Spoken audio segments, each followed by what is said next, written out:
Good morning, everybody, and good morning to our special guest this morning, James. Uh, I came across one of your videos um, with your trip to Moscow, and then as I got on your channel, I kind of discovered that, man, you're a foodie. You paraglide. You're mountain climbing. You're traveling. You even did van life for a period of time. I was like, wow. Uh, but your story is what really captivated me because after I got done watching that episode, I came across it from somebody else's channel. And I was like, wow, the courage and the strength with your story and your journey. Right then, I reached out to you on email and I was like, wow, I would love to hear more about your story. So thank you for joining. I appreciate it. Yeah, thank you for having me. What a journey you've had so far. Yeah. My gosh. Uh, what like Albania, what even like from Moscow to Albania, like what even? Yeah. There's a connection there. My dad worked in Moscow, and one of his coworkers worked in Albania, and so that's why I had a connection with people in Albania. I had gone to visit in 2017, and then 2018 I was in New Zealand doing a road trip through New Zealand, and decided I didn't really want to live in the U.S. for a bit, just to experience a bit of the world. And so I was thinking about people that I knew that lived outside of the country, and whether or not they would have work for me. So I emailed people and applied for jobs in places that I knew or had some connection with, and then Albania happened to be the one that worked out for me. So I wasn't specifically looking for Albania. I had visited and I liked it there, and I knew, okay, I could see myself living here. But I was just looking for an option outside of the U.S. anywhere really. Really just outside of the US period. Just somewhere, just to get, because I realized that, I mean, I traveled for a couple of years while I was living in Alabama, and I just, you realize how big the world is and how much there is to see out there. And so I thought, I've had enough of sitting around and delivering pizzas for Pizza Hut in Yeah. Birmingham, Alabama. Let me go find something else to do. Wow. So were you traveling before so you were traveling the world before you even moved? Oh Yeah. Oh yeah. wow. I started the first international trip that I went on kind of by myself was to South Africa in 2013. I was there for 2.5 months. And that was in the middle of college. And then after college, I moved to Hawaii for a year. And being trapped on the island in Hawaii, I thought, it's so hard to get everywhere. How do I go to a place where it's easier to get around? And so I went to moved back to Alabama, moved in with my parents just to try to get my feet under me and started traveling. And when I moved in 2018, I moved to Albania. I'd been to 19 countries, I think. And one of the reasons that I Wow. decided to go to Albania and to Europe is because it is easier to access other countries. And so since then, in the last 5.5 years, I've been to almost 20 more. I think I'm at 37 total countries visited at this point. Holy wow. What inspired you? Yeah, that's crazy because I haven't even been to that many states in the United States. Um, what inspired you to kind of go down that path or journey, I should say, because really that's what it is. You're just exploring. Are you I think a lot of it was uh, coming from Moscow, not wanting to associate with a lot of the things that happened in Moscow. And how do I, like, I wasn't born in Moscow, I was born in Alabama. My family came from the South to Idaho and then went back. And Oh so I wow. didn't feel like I was ever from the Northwest. I didn't feel like I was ever from Idaho. And I thought, it didn't feel like home. And so I was kind of on this search to find a place that felt more like home. And I would just go to a bunch of places and see what was there. And then I found I had a hard time maintaining friendships for very long. A lot of people would just kind of drop me by the wayside as they moved on to something better or different. And I Oh, found that when I traveled, I was meeting new people that I could have conversations with and I felt like they were interested in my life, even if it was just for like a 2-hour plane ride. We would talk and they felt more interested than people that I may have known my entire life.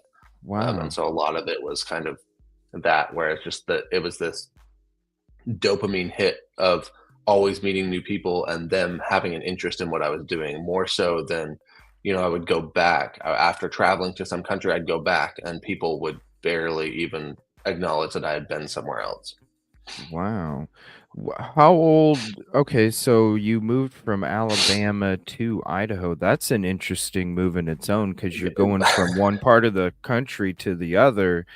But how old were you when you moved from Alabama to Moscow? Um, there was a few years in between. My family moved to Cambridge, England, because my dad was getting his PhD in England at the University of Cambridge. Oh, wow. And so when I left Alabama, I believe I was about 2 or 3, and then when I got to Idaho, I was about 6. And so it was this 3 years in England, and then so I ended up in Idaho at 6, and then moved away from Idaho when I was 18, just after high school.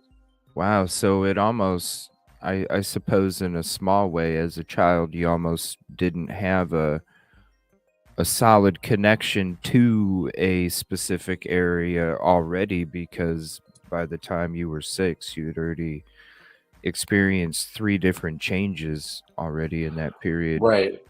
And I mean, it's not this way because we have a federal government, but Idaho and Alabama could almost be different countries because of how different they are. It So you is, could yeah. almost argue that I was living in 3 different countries by the time I was 6, even though technically it was just 2. No, it is true because I went and spent some time there for a week last fall, and you could feel I could feel the difference. Everybody was very polite and kind and everything to me. There was just, I don't know, it it's you have Pullman and Moscow, and they're two little towns that are really pretty decent way away from anything, and then Yeah. in those 2 little towns, everything is so compact and tight. Mhm. I could see, I in one of your videos, you discussed in your childhood about you enjoyed living out, uh, in the outskirts because it was peaceful and it was just you, and there wasn't a lot of activity. And then when you came back, you had said that you had seen there a lot of houses had been built and Yeah, things like that. So um that with how small it was, when you lived in Alabama, was it a small community like Moscow was, or I is it don't something think you don't so. really I know? I don't really remember when I lived Yeah, there when I was younger, but I don't think it was. I mean, my dad was the pastor of a church at that point, and so there was some level of community in that church. But I was so young, I probably never right. left the house, so I have no idea what it was really like. So it I've was since England the since same thing? then since then I've been down to the area in which I was born, and it's just a suburb of Birmingham. It's not like a Right. small town or anything. It's just kind of on the farthest end of one side of Birmingham. And then England, we lived in Cambridge, which is a big city in and of itself. And kind of was the same thing as far as I can remember. So was it because of your father's occupation that you traveled from Alabama to England and then Yeah, to Moscow? he wanted to study theology. He wanted to get his PhD in theology, and so then that's why we went to England, and then he got offered a job in Moscow, and so then that's why we went to Idaho. Oh wow. Okay. And uh so as your childhood, shout out to you again for your courage and strength, because to if anybody's not familiar, definitely go sub to the link if you're not already. And the last four videos is just the recent journey that he's taken, um, when it comes to his trip, and the strength that it takes to face all that with the anxiety and the panic attacks and things like that. That had to take a tremendous amount of strength to do that, and courage too. And it seems like you got a lot of things worked out inside your soul with that trip. So it was something Mhm. that I suppose was needed, and something that was refreshing too. Yeah. Um, is that kind of what that experience, and we don't have to go into it, but that experience, is that what kind of led you to then really travel beyond, uh, maybe anywhere locally that you have traveled? Were you traveling during that age when you lived there, or is that something that you No. just No. afterwards you just went ahead and did it? Yeah, and I think that that might be part of why I enjoyed it so much in the in later years was because um, in Idaho, I grew up in Moscow, and there's a town about 40 minutes south called Lewiston.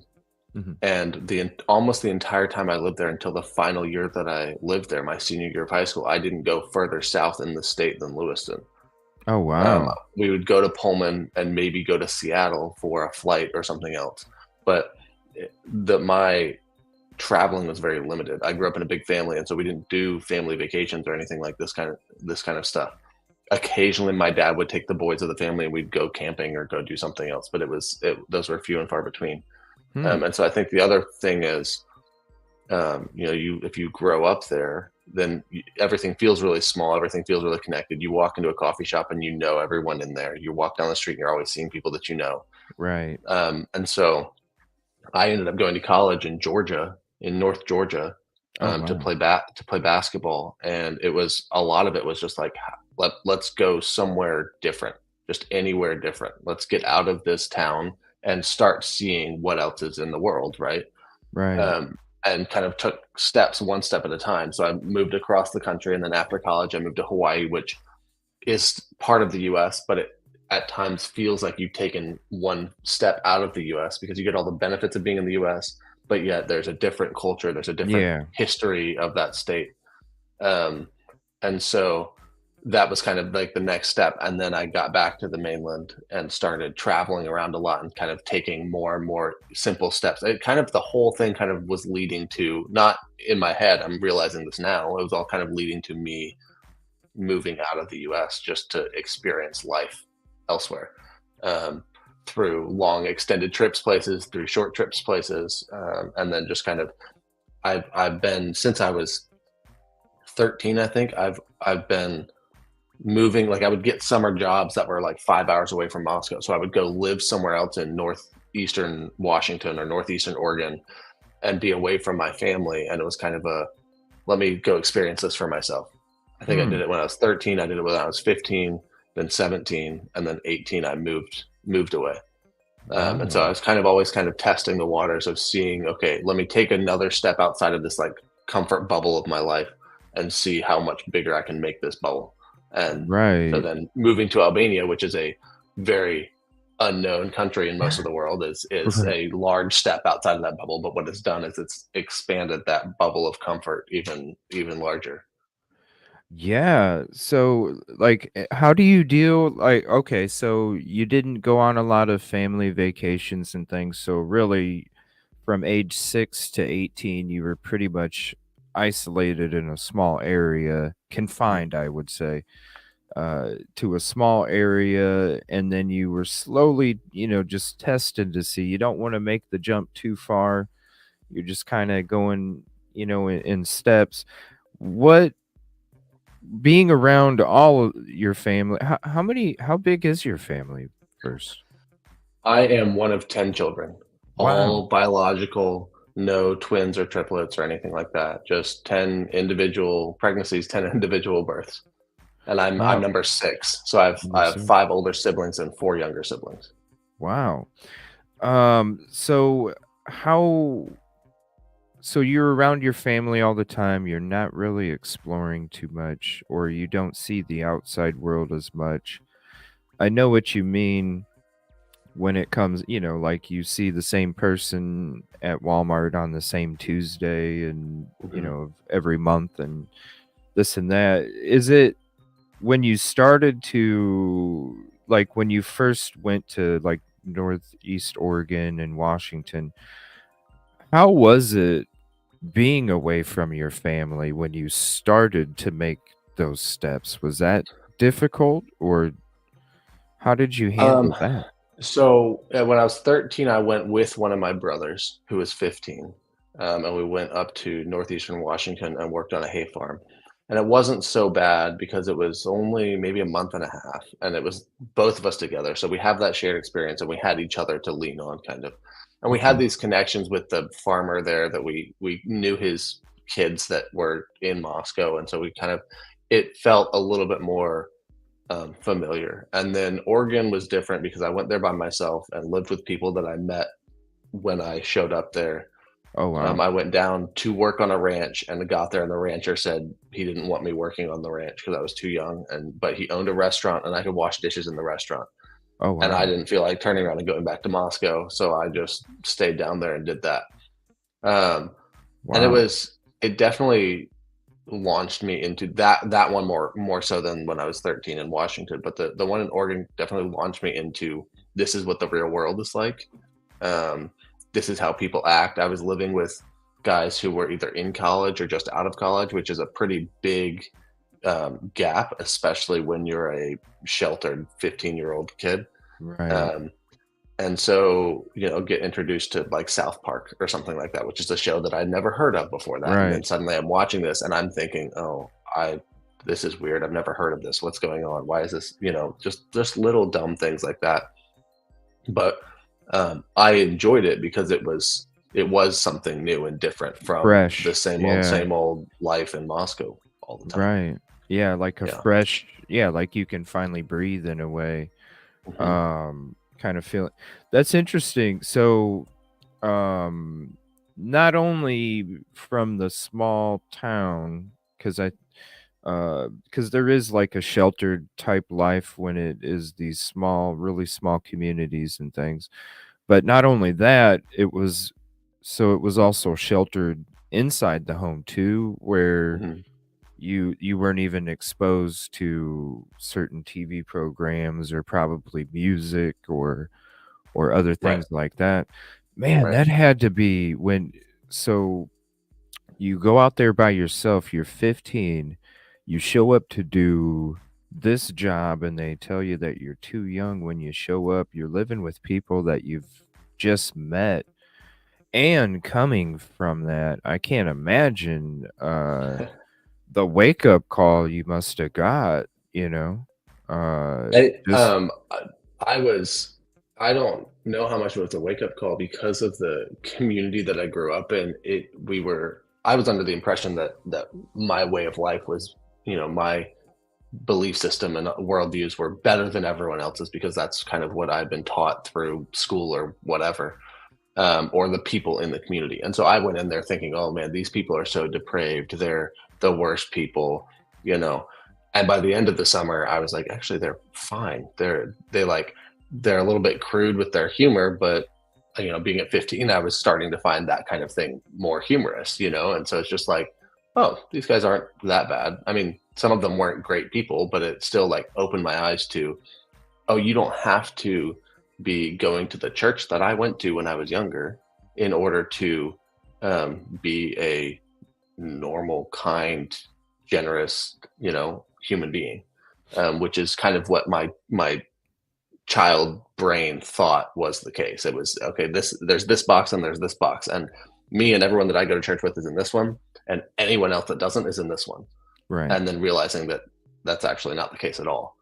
So that I think that summer was probably impactful on me in figuring that out and understanding that, not only like understanding that um, it doesn't matter someone's background. If someone's going to be a nice person, they're going to be a nice person. If they're going to be a jerk, they're going to be a jerk, and it doesn't matter if they have worldviews that are similar to Mhm. mine or not. And then also, kind of my first experience of staying with, living with, interacting with strangers, and it was in a very, I mean, uh, like, yeah, I was living with them, so it's almost this more intimate setting than just like sitting next to somebody on a plane. Like we were Right. interacting every day, had to deal with each other's leaving dirty dishes or any of this kind of thing. Learn Um, each other's traits and Right. And so, it was my first step into that whole experience. And I think that it probably was, well, it wasn't a great experience. Some of the guys were just not kind people at all. right. And some of them were great. And so it opened my eyes pretty quickly to seeing, okay, just because they come from the same background doesn't mean they'll be the same. But also, um, I learned how to deal with that kind of thing pretty early. Mhm. Yeah, because I mean, if you're doing that at 15, 'cause, I was actually homeless before I even graduated high school, Mhm. and so when, you get exposed to a lot of ugly things out there when you're kinda thrown into that, or not even thrown, but, like, you're in a position where you're having to deal with, uh more grown-up thoughts at earlier age than when most people would, I suppose. Because I Right. mean, at 15, you're pretty much having to have the thoughts like a 18-year-old would, when Right. they're moving away, to how long were you over there? Just for the summer? Yeah, just for the summer. Just for the summer? Um, and so what when it got to so when you graduated, you moved to Georgia to go play basketball. What Mhm. happened with, your college? What happened with, you graduate or did Yeah, you I went for 4 years, graduated. It was a Christian college, a Presbyterian college, and so at this point, I have no problems with that. But I don't, you know, I'm I wouldn't have minded not going to a Christian college. It wouldn't have mattered to me either way. This was just the place that I was able to play basketball, and so that's why I picked that school.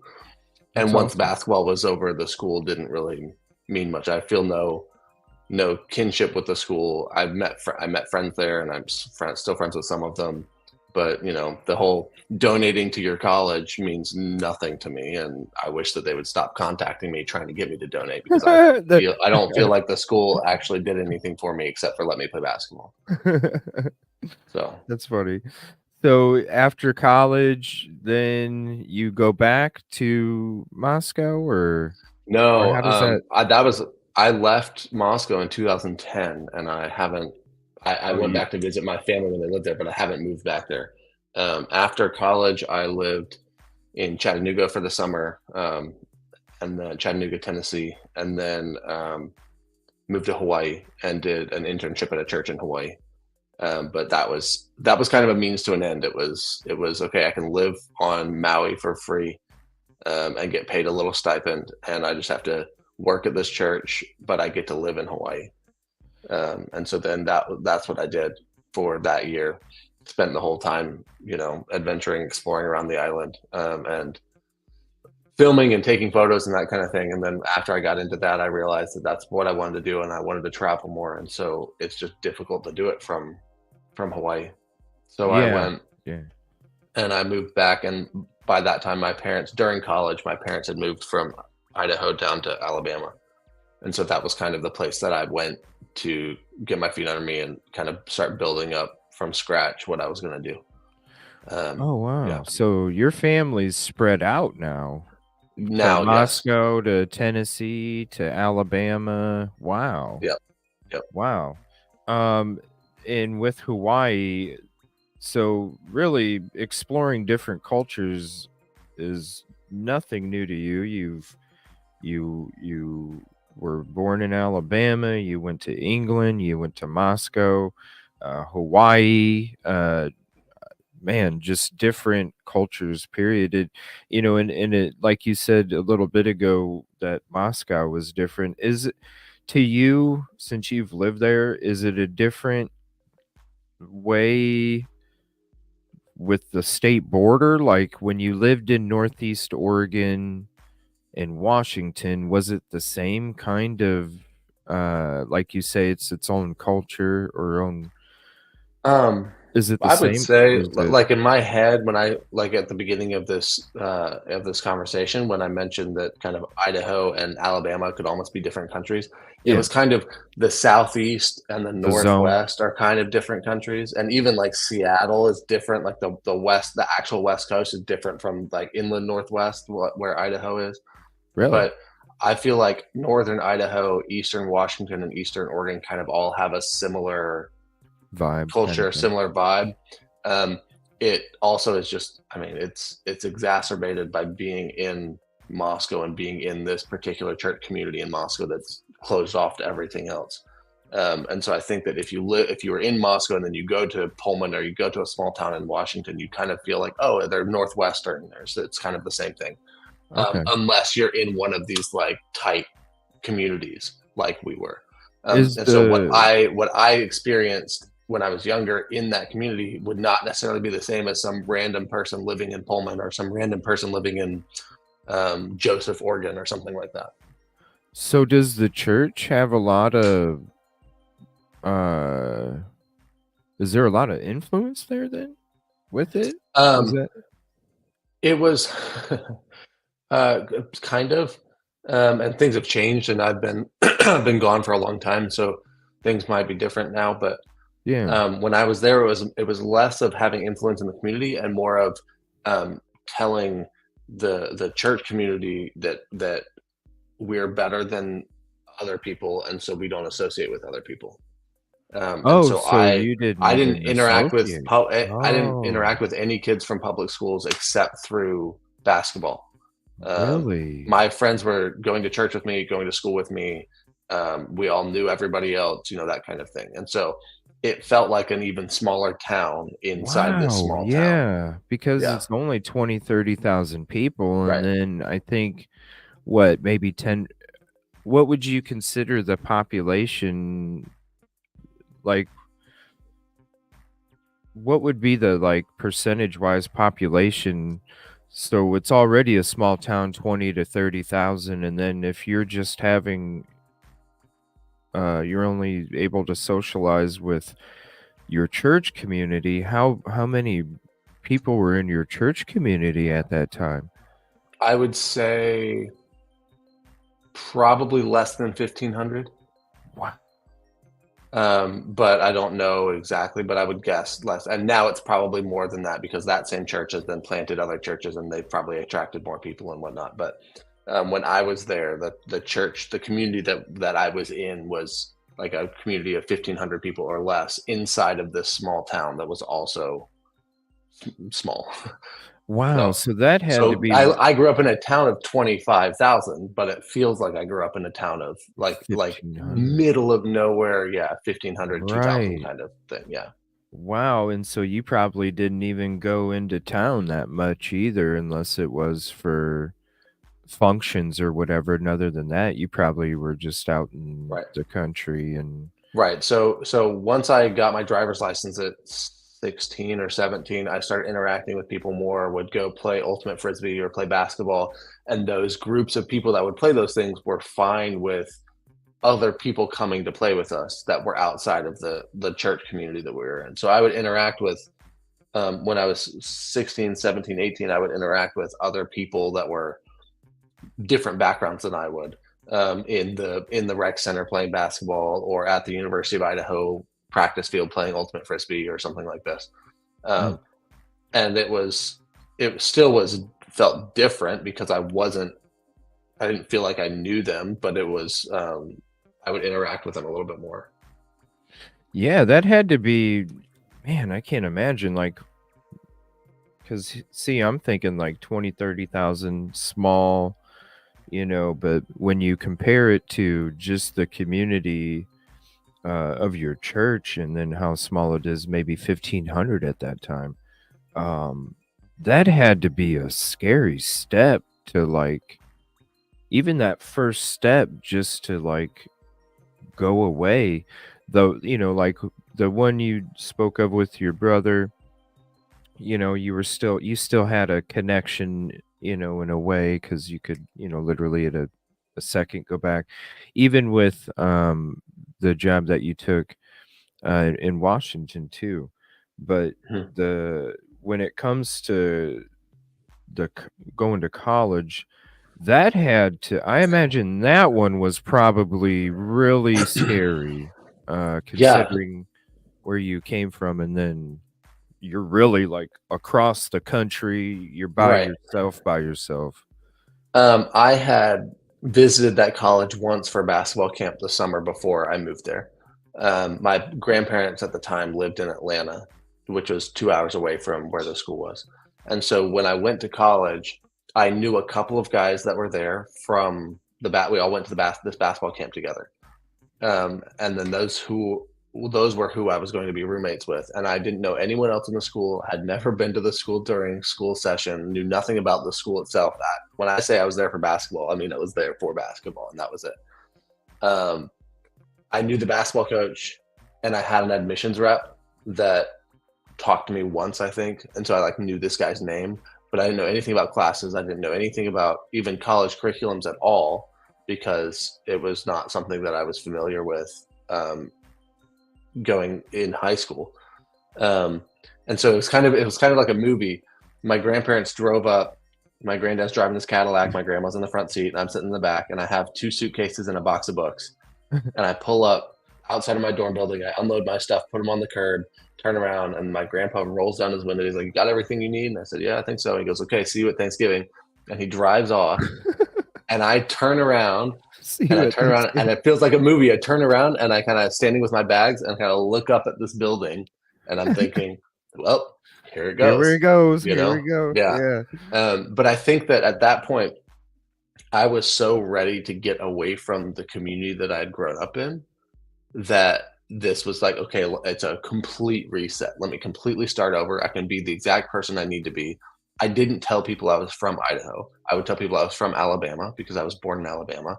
And when they found out my family lived in Idaho, it was this whole big, like, how do I explain this whole thing? Um, but I wanted to disassociate from anything from Idaho, from Moscow specifically in Idaho, Mm, as much as I could because I was kind of done with so much that had happened there. Wow. And then like in my video, a lot of this traumatic stuff that I talked about, the mistreatment that I went through, I felt like I was finally in a place that I didn't have to deal with that anymore, and so I could leave it behind me. Um, and it caught up to me in other ways, obviously, because I didn't handle it. I just ran from it. Just Um, ran from it. so yeah, so that like sometimes I wish I was making videos when I was in college so that I could look back and look at the beginning times there, which is kind of why I make videos now, so that I can look back at what was going on 5 years ago or 10 years ago or whatever. But I do enjoy just kind of sitting back and thinking about just like watching the memories play in my head of things that happened my first year of college or conversations that I had of things that you would expect 18, 19-year olds to know, and me just having no idea how the world operated Right. because of Yeah. the environment that I'd grown up in. Wow. Yeah. That had to be crazy. When did you start? Like, what made you get interested in filming and photography and That that kind of was journey? That was in Hawaii. Um, Before I moved to Hawaii after college, I bought a little GoPro because I thought, who goes to Hawaii without taking a GoPro with them? And I would just film random little things that I was doing and take photos of stuff. And when I started posting the photos, people enjoyed the photos, and it all started with me trying to build this Instagram page that I had at the time. And I think I built it to 20K or 18K or something like that. And then it got Wow. hacked by some Russian and I lost access to it. But in an effort to build that, I was doing all of these other things like this, that, and the other, taking photos, going to watch the sunset, going for an adventure, going on a waterfall hike, whatever, to take photos so that I could put it on Instagram so that I could build this thing that I was building, because this was in 2014 and 15, and I had already been talking to brands that were sending me like flip flops or shirts or swim board shorts or sunglasses that I could take photos of and put on my Instagram, and Oh, they would give cool. me free stuff. And so I thought, oh, okay, I can get these sponsors that I get this free stuff, and then use that to kind of build my following even more, and maybe someday they'll pay me for this. And so like in 2014, I was already trying to think of how can I how can I make a living out of just doing fun things that I like doing, like taking photos and traveling and hiking. Wow. So when did the because I saw some videos that you did where you were doing the van life as well. When did that take place? So just to be transparent, I've never Okay. actually lived in a van. Oh, I own a Volkswagen T4 camper van from 2000. Yeah, and I own that now. It's in Albania, and I use it as a kind of like a weekend warrior travel van kind of thing. oh, So okay. I live in my apartment, but I have this van that I use when I go camping or when I travel. Then I kind of live out of it or sleep in it or this kind of thing. But I for any true van lifers, I've never done true van life. I just kind of Yeah. use it as my On the traveling weekend. apartment kind of. Yeah. Hey, it's still Um, part of it though. yeah, and that all happened in Albania. It was something that I thought about when I moved back to the US, or back to the mainland from Hawaii, but I just didn't make enough money, and I was busy building my YouTube channel and building uh, videography business so that I could pay for stuff. And the van was so far out of my reach financially that I just Oh didn't yeah. bother. So actually, when I lived in Alabama, I had a Subaru Outback, and I would travel and sleep in the back of that, because it was long enough for me to sleep in, and I could kind of keep some stuff. And so that was kind of like, again, like I'm very much into this. Like, let's take a first step and see what happens, and then we'll take a bigger step if that works. And so I found out I did live in my Subaru for a little bit in Chattanooga the summer before I moved to Albania. But after a bit, I was like, I don't want to do this, and I found a friend that I would let me rent a room from him. And that's when I realized, okay, if I wanted to do van life, it would have to be this very particular size of van. I'd have to have these comforts in it. I can't just live out of a car. I wouldn't be able to do that.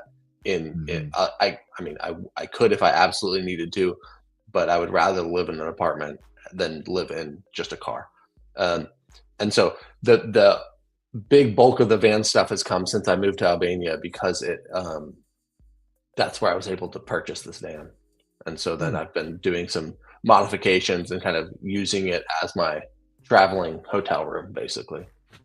Yeah, hey, it saves money, don't it? Yeah, it does. It It does. does. And it's really convenient when I'm traveling, even if I'm just going on a long road trip. I have a solar panel. I can plug in my camera batteries, my drone batteries, all of that can charge while I'm driving. And then I don't have to think about where am I going to charge this? What am I going to do about that? My solar panel is powerful enough to even charge my computer. And so then I set up a hotspot Wow. on my phone and I can work from the middle of nowhere. And I've done that a couple of times, not super often, but it's at least I have it set up nicely. It's not somewhere that you'd want to live full time, but it's a nice setup for a few days at a time or even an extended trip. How often do you travel then? Uh, Um, most of my traveling since the pandemic, most of my traveling has been in Albania. And I'll often either go with friends, in which case I'm not sleeping in the van because I don't want to subject them to that. Or sometimes I have partnerships with hotels that will give me a free stay, and in which case I don't really care to stay in the van. wow. I would say a couple times a month I'm doing some trip in Albania, and then kind of depending on income level, depending on how much work I've had recently, I might take an international trip once every few months. Um, Wow. and I mean, in Europe, you can get cheap flights. So in the summertime, I flew to Rome for $30 or something like that. So What? if a flight is that cheap, I might Wow. sacrifice and do something like that. But I tend to wait until I Wow. have the money to make a trip before I even try to do it. Wow, $30? Well, I mean, Yeah. it's probably an hour flight? It's Yep. probably not that far. It's an hour, maybe an hour and a half, and it's one of the like most uncomfortable seats, and you have to pay for anything on the plane. You have to pay for all you get is a little backpack, that kind of thing. But if I'm just going for a couple days, Right. okay, I just throw my clothes into a backpack and it's fine. And even if I do want to pay for a more comfortable seat, it's like $10. And so, okay, now it's a $40 plane ticket. Oh no, not Right. that big of a jump. Compared to here where it's like 2,000. Right. Something like Exactly. that. Um, man, that's crazy. So you travel so that's pretty much is that what you envision just from here on out is just traveling and documenting I and think or do that you have a bigger picture towards another phase, or is that um I do enjoy that. I really would like to plant roots somewhere. As you can see in my description in my bio on YouTube, it says an everyman's journey to find beauty in the mundane. yeah. And part of that is I want to show people that anybody's life has beauty in it. Even if you're getting up and you're going to a cubicle every day or whatever, it's just maybe you're seeing the sunset, maybe you're seeing flowers bloom. Like there are beautiful things that happen. Um, and I think that if I'm just traveling nonstop, it kind of doesn't help tell that message.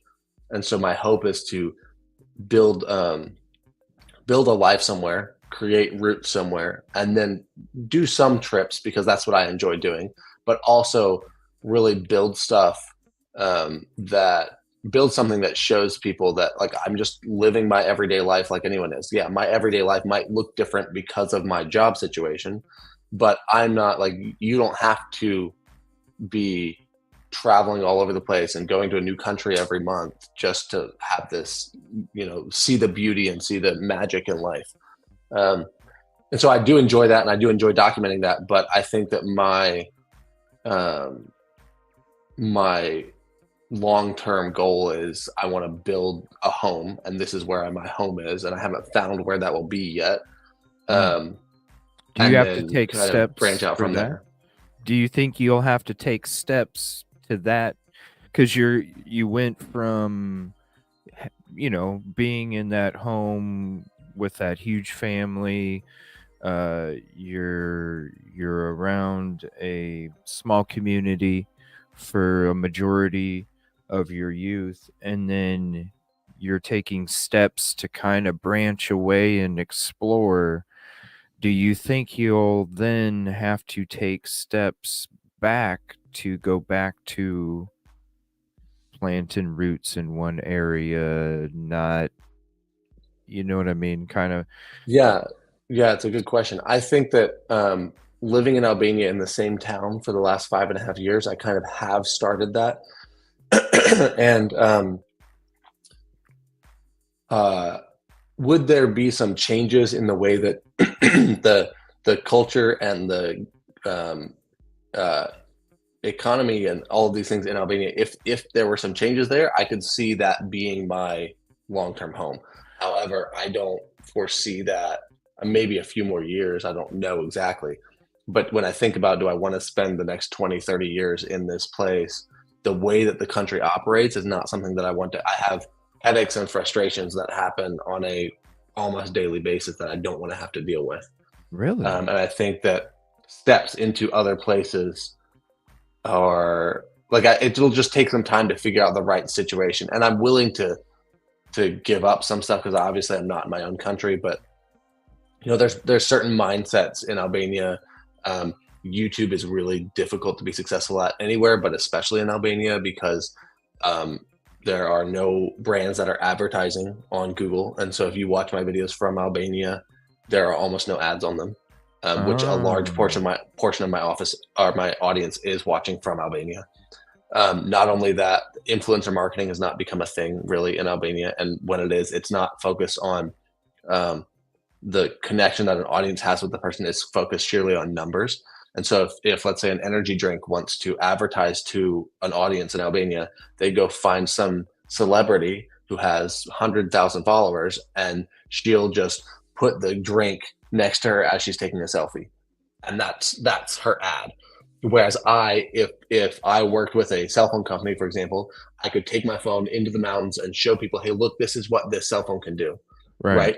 And brands there, because my following is so small in comparison to some of the people that they have access to, they don't think about that because their mindset is a little bit, it has to catch up. So in the US, even at, a few thousand followers, you could in theory be getting brand deals, or you could get paid to do brand stuff if you have the right fit, if the brand agrees with how you fit and if you pitch to them correctly. But I can't pitch to people because they won't give me the time of day, because they don't see how I can benefit them despite having, I mean, it's not a small audience, but a decent sized audience and more or less a monopoly on this is information for people that are traveling into Albania.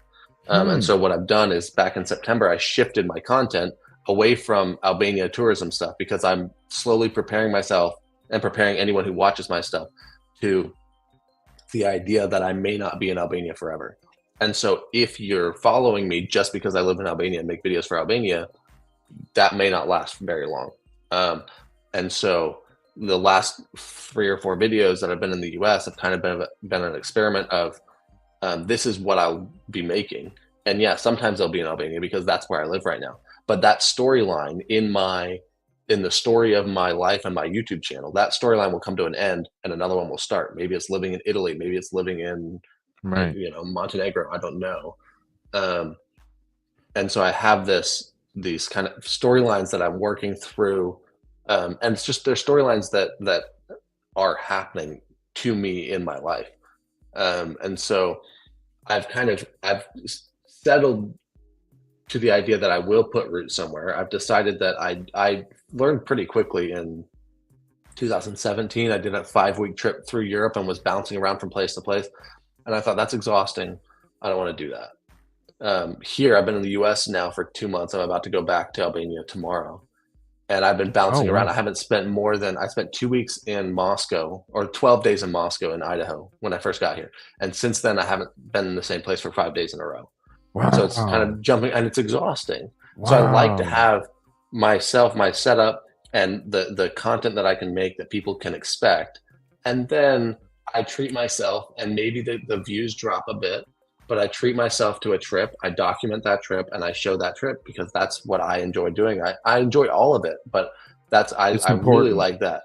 Right. Yeah, and so if I do that a couple times a year, that's enough for me at this point. Mm-hmm. But I think part of it is because I live outside of the US, I have the traveling feeling almost every day, because I have to learn how to communicate to this person in my broken Albanian that I can speak, which is not fluent by any stretch of the imagination. But I can usually communicate enough, or I have to deal with this thing or that thing or whatever. And it's enough, like I said, the steps outside of my comfort bubble every day is a little bit outside of what my comfort bubble is. And if I lived in the US, I would be very happily just inside this bubble of comfort. But because day-to-day interactions have to be with people or in situations that I'm not 100% comfortable in, it kind of gives me this feeling of like the excitement that I got from traveling, interacting with new people, problem solving, and how this is going to happen. What's this story going to end up like? That just happens to me naturally in my day-to-day life because I live in a country that's not the one that I'm from. So it's like, even though there's a comfort bubble in the United States, the inside of that comfort bubble isn't so comfortable. But then in Albania, where there's not that comfort bubble on the outside, on the inside there is that comfort. So it's Right. almost the opposite of one or another. And Right. wow, that So when I have to shut off my brain, I go back to my apartment and I watch some YouTube or I watch a movie or something, and I'm in my space. But as soon as I step out of that door, right, I don't know what kind of thing I might have to interact with. Maybe it's some random person trying to speak to me that I can't understand what they're saying, or maybe it's some situation that I wouldn't have to do, just because life is so different there than it is here in the US. That just on a daily basis, I'm doing something that's different. I'm doing something that's slightly outside of my comfort zone. what's the major difference between Albania and here? Well, Like a the way of macro life? view is the major difference is that they were a communist country for 40 years, closed off to the rest of the world until 1991, or 1990. I forget exactly which one. And there's still remnants of that. Still a number of the people my age were children during communism. And so people that I interact with, I have coworkers that are just slightly older than me, and they remember things in communism. And so that there's certain mindsets and the way, like cultural things, that to me, I'm like, this makes no sense. Why do you do things this way? And the answer is, well, that's how it is in Albania. And they could say the same thing when they come to the US. Why does everyone drive a car? Why can't you walk from your house to the grocery store? Well, it's zoning laws. It's how it is in America, that kind of thing. And it's just, I think it's because I spent 26 years in the US that going somewhere else, it's like, oh, okay, it feels wrong to me, but just because it's the way they do it doesn't mean that it's actually wrong. It's just how their culture operates. It's how their culture does things. The way you interact with people, they're mostly very like kind, and Americans have this reputation.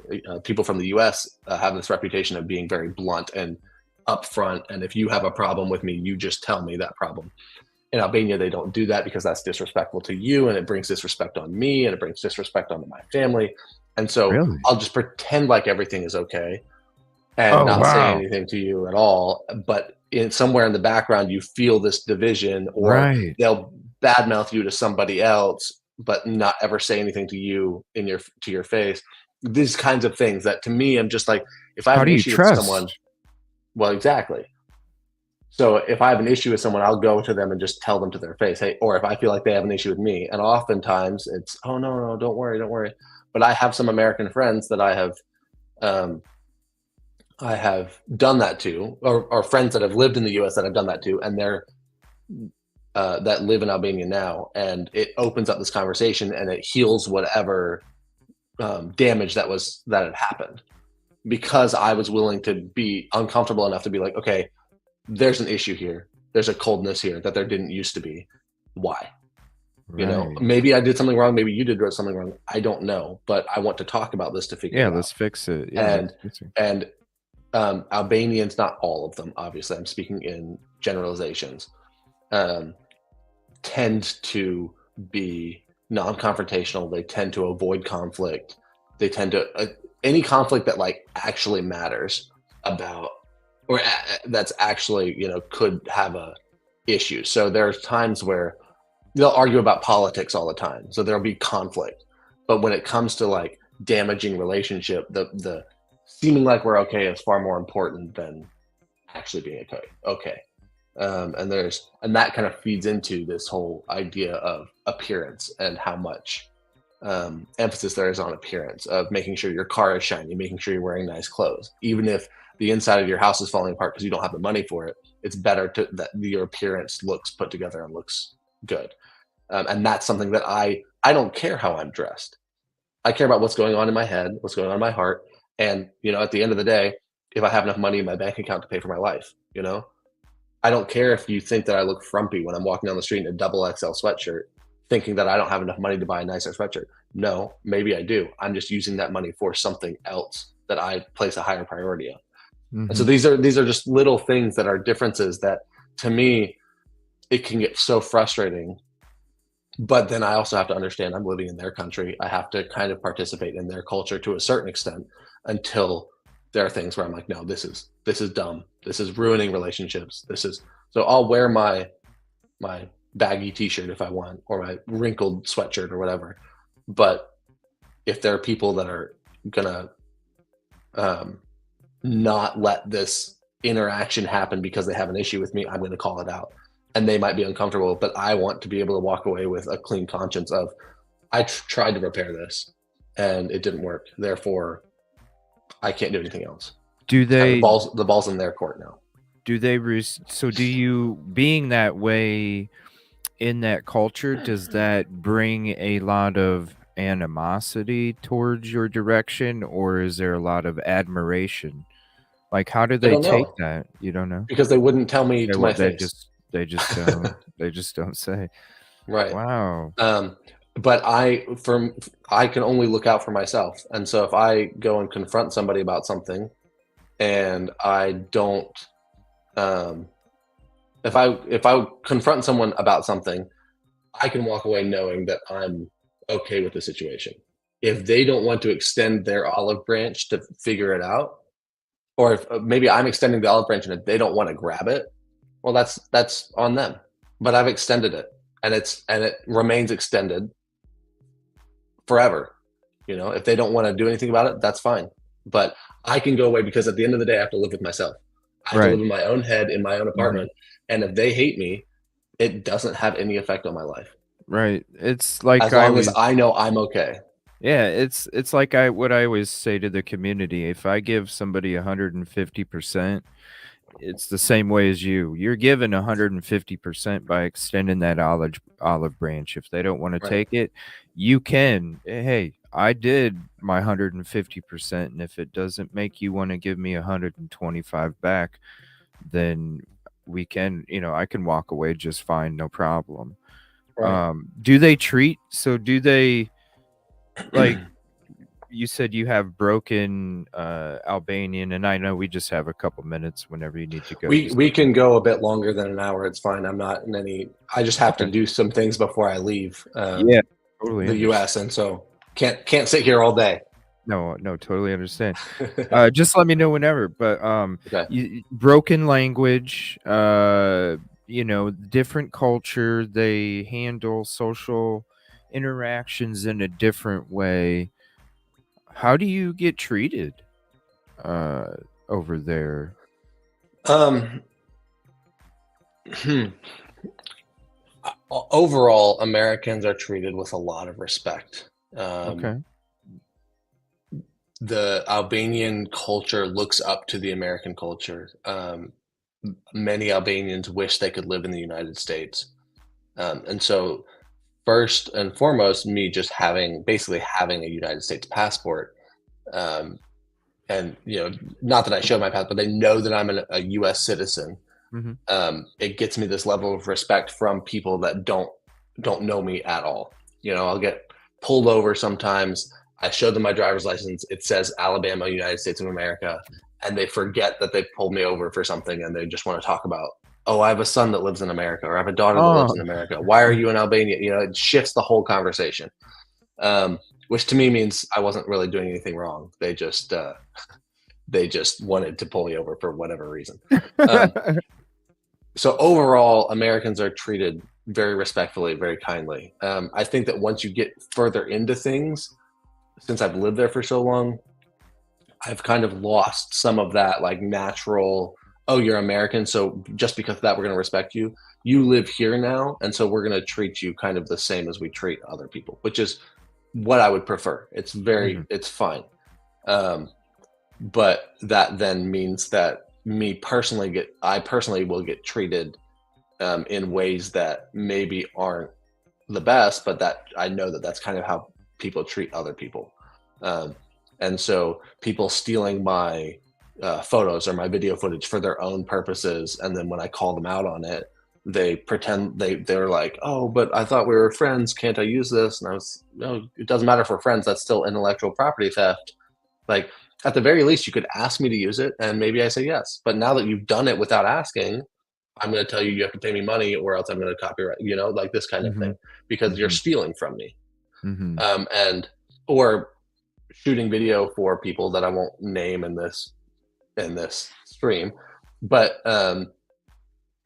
and then not getting paid for it.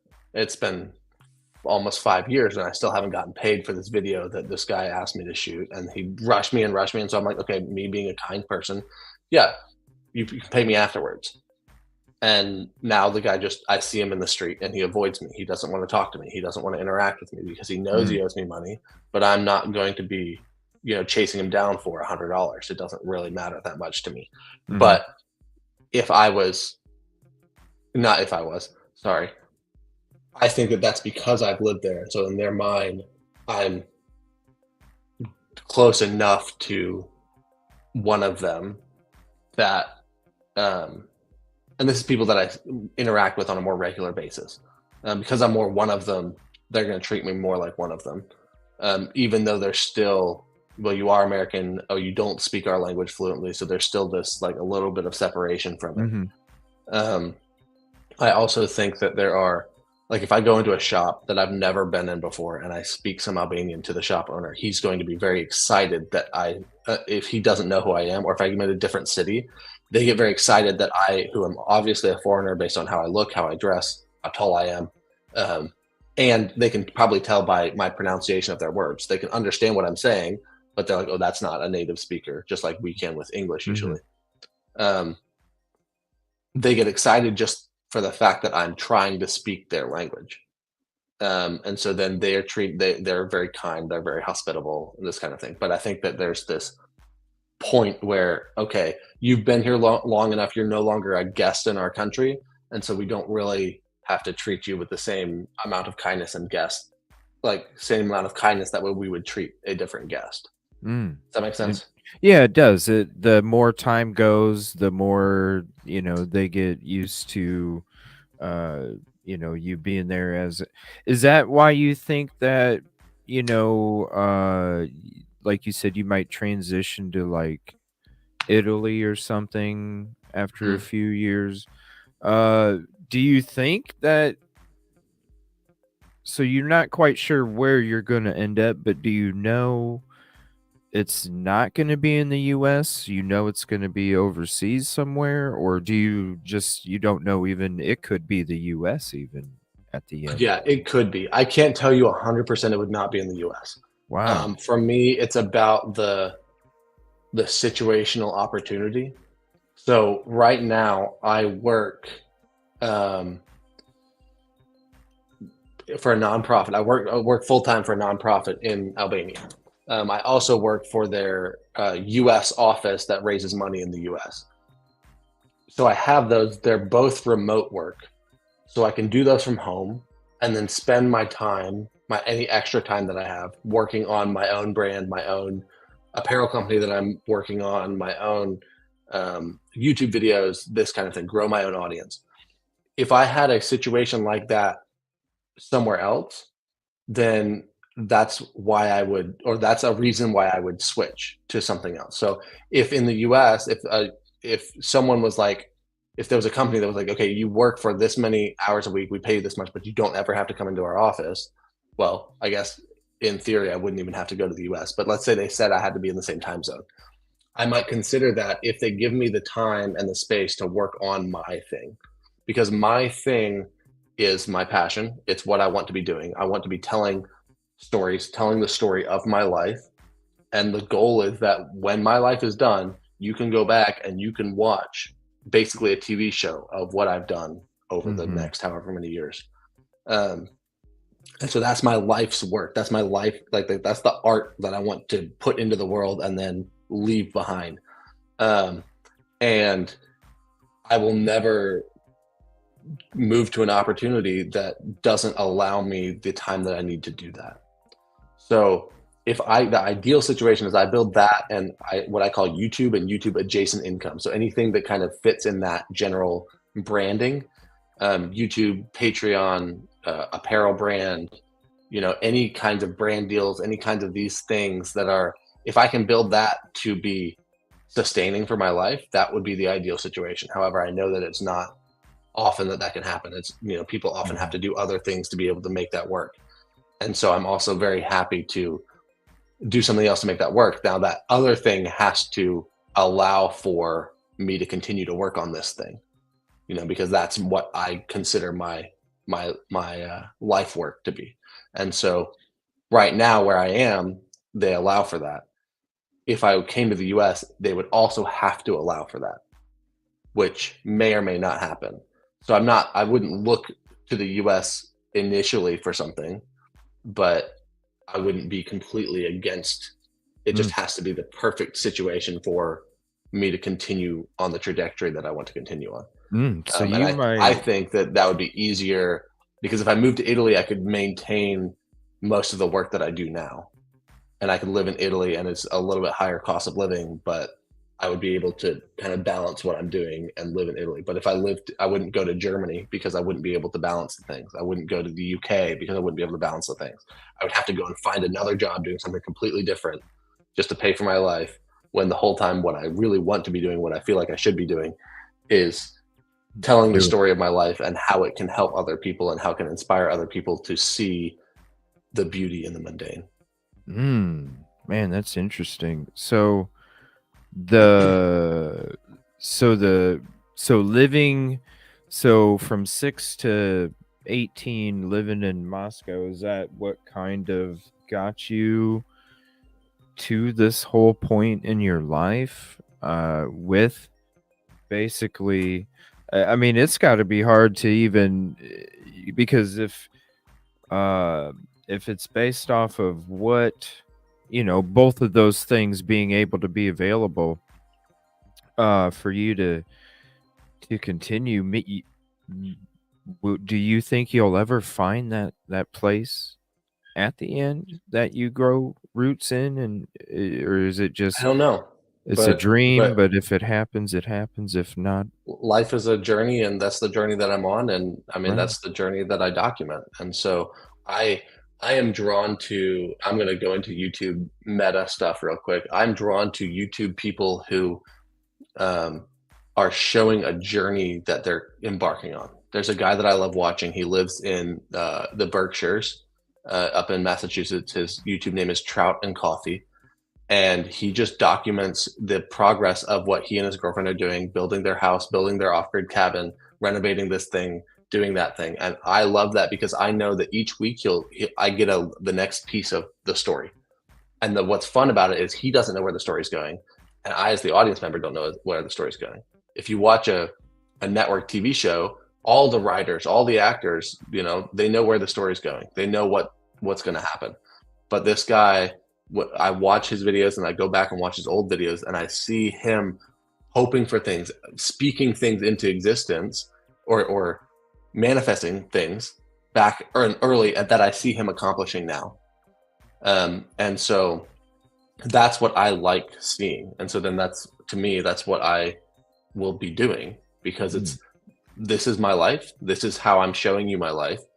And some people will relate to some aspects of it. Some people will relate to other aspects of it.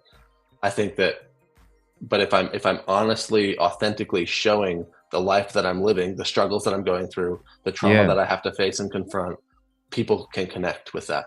Um, you and someone else, at least one other person, shared the video that I made from Moscow, and that video, bumped up dramatically in views. But to me, what matters more is the number of subscribers that went up because those people related to what I was talking about. Yeah. And they connected with it. Wasn't a video that's like, how do I go viral so that people will watch this video? It's like, no, Right. this is very deeply intimate, personal side of my life. You see Yeah. my brother's house, my nieces and nephews running around, and no one's going to subscribe to that unless they really connect with that thing. They're not going to subscribe to a channel just because I talked about trying to overcome trauma. That's not enough to get someone just to press the subscribe button. Mm-hmm. What is the connection that they can feel with me and with what I'm saying and what I'm doing. And I don't know what kind of impact I can have on those people's lives, but I hope that it's a positive one. And I Oh, I hope that mean, moving forward, different aspects of my life will be able to do that to different people. it's why I reached out to you in email, because when I watched Right. that video and I was thinking it was something else, and I watched that video and it hit home with me when I reached out to you that first email, and I was like, damn, this is wow. The strength and the courage, and I kind of, even though you have your story, I could see my story in your story, and that's where I got the connection. And then that's when I instantly reached out to you, and I was like, yo, like, this is what a story. um and I suppose, with some of the things that you've talked about with your childhood earlier, and then when you went back to Moscow, you had said that uh, you had some healing with siblings and some of your old friends, Mhm. um, about your experiences. And one thing that stuck out to me that you said was that you guys were able to they validated experiences, but you had said something like you could agree to disagree, but maybe not 10 years ago it wouldn't have been possible. And that Right. stuck out to me. What is that what took so long, is because you felt that the agree to disagree wouldn't have taken place for so I long, or think I think part of it was me growing and maturing. I think that um, I was the one that thought, okay, I need to what they're like where they live is not a great place. The environment that they're in is not great, and so they should leave.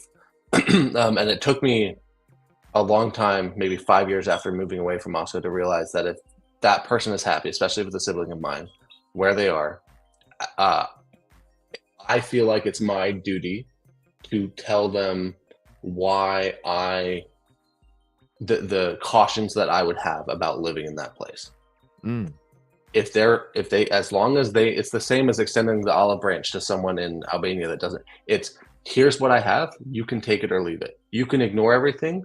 I hope that you would listen to it and think about it, but I'm not going to try to convince you to live your life a certain way or not.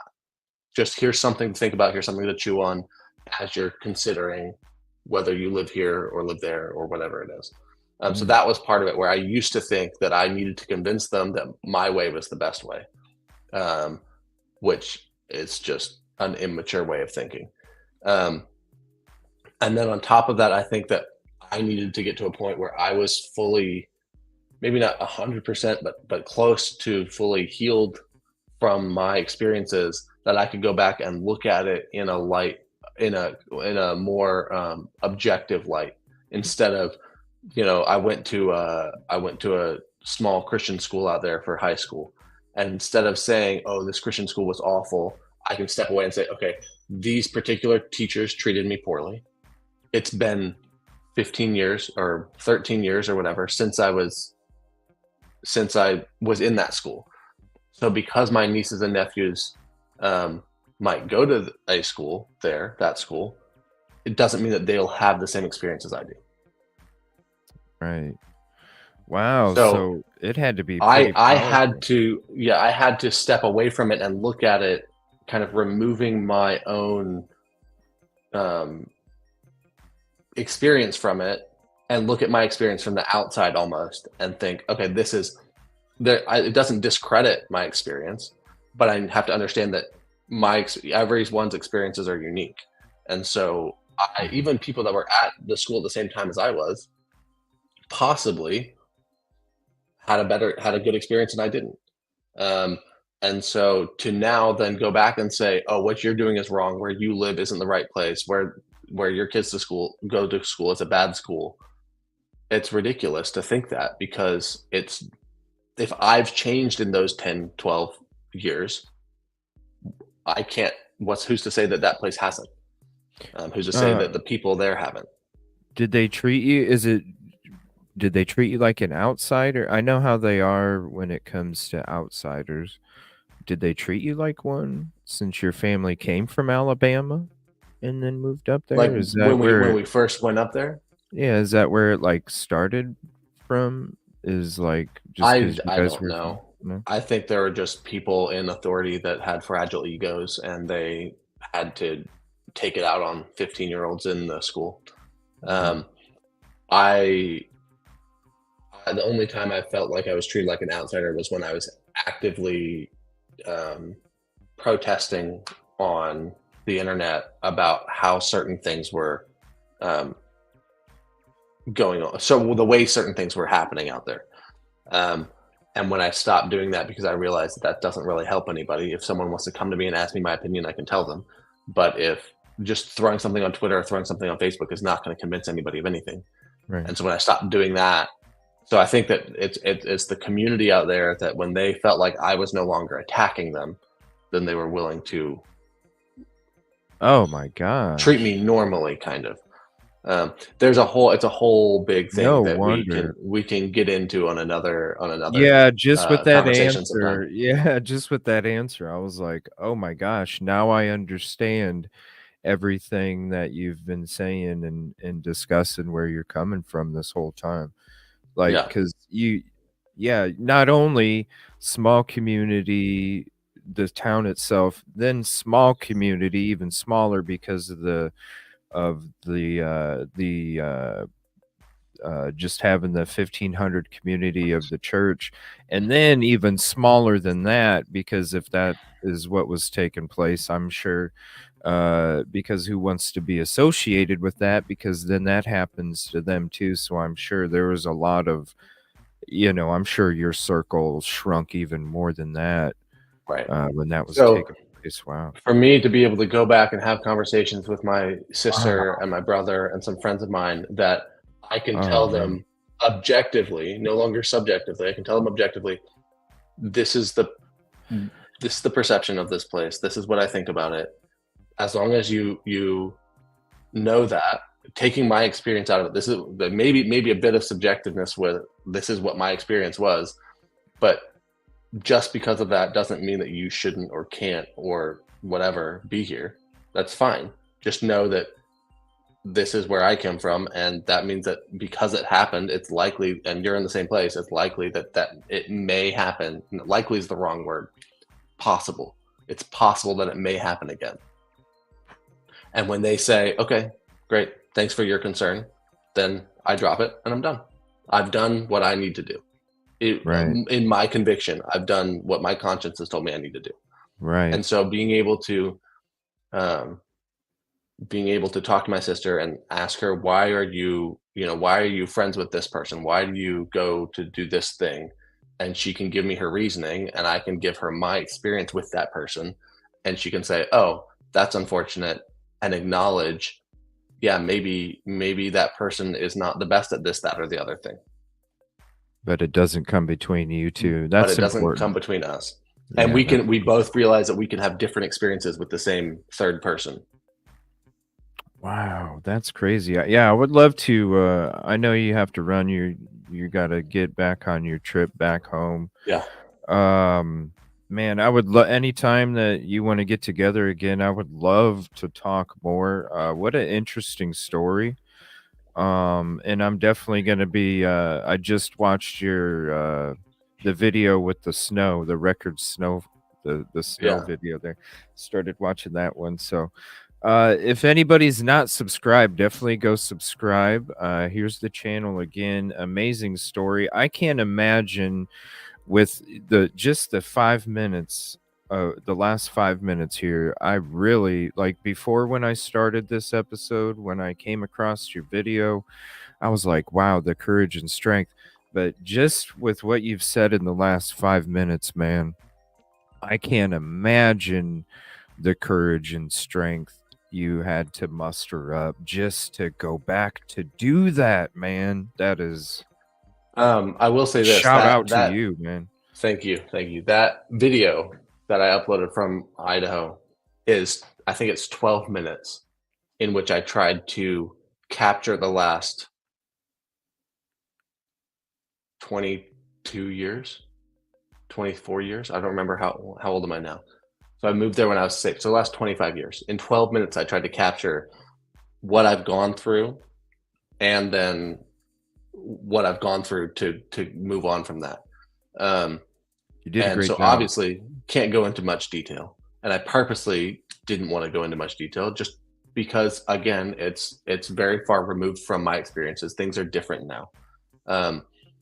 But there's so much more there, so much more underlying of where that story came from. There were people in my comments that were not happy that I didn't mention specifics, and I responded to them in that maybe I didn't, but my response to them would be, yeah, it's that's not the story anymore. The story is not what happened to me. The story is now how I've healed from it. And so I don't need to tell you about the exact details of where my trauma came from. I'll tell you about the forgiveness or the healing that I've gone through since then. Yeah. Amazing. Amazing, man. Like, I'm so glad. Shout out to Once Upon a Crime, Crime Time. Shout out Tommy. He was the channel that I came across your video on, and then after I saw that, it hit me, and then I went to your channel and watched it again, and I was just like, wow. And just the strength and the courage, just to even go back and do that, uh, just to exist there, just to drive down that same road. I can imagine it was a lot of stuff rushing back. So I want to say thank you. I appreciate your time and your sharing some of your story. Yeah, of course. Safe travels. Let me Thank know you. anytime. Anytime is a good time for me. Yeah, I let's would reconnect definitely in love a to. couple weeks. Yeah, for sure, man. And you do. I want to say, like, whenever it comes to your videos, you have such a great cinematic presentation, not only with the music, the shots that you take. You definitely have a talent and a gift, You. and I'm glad, and just for you is your soul. I'm happy that you're able to fulfill those things that you have a passion for, because that's the true enjoyment in life. And so anytime another soul is able to enjoy that, it's always a bonus on this planet. So thank you so much for your Yeah, time. thank you. I I appreciate you. appreciate you. Thank you everybody for hanging out. Definitely go sub, and if watch those videos. It's a very interesting story, and there's a lot of different videos on there. How long have you been doing it? How long have you been doing YouTube for? I uploaded my first videos in 2014, so it's been 10 years. Wow, 10 years. Yeah, there's Yeah. good People stuff. talk about YouTube being a long game, and it took them a year to get 10, 20, 30,000 subs, and I'm like, oh, don't talk to me about the long game. Shit. Yeah, it is a process. Yeah. But thank you so much, man. Safe travels. Thank you. If you want to reach out, let me know you made it safe. I'll let the community know. Thank you so much. Of course. Appreciate your time. I appreciate Thank it. you, All right. everybody. Hope you have a peaceful and positive evening, and thank you so much. Appreciate you. All right. See you. See you later. Thank you.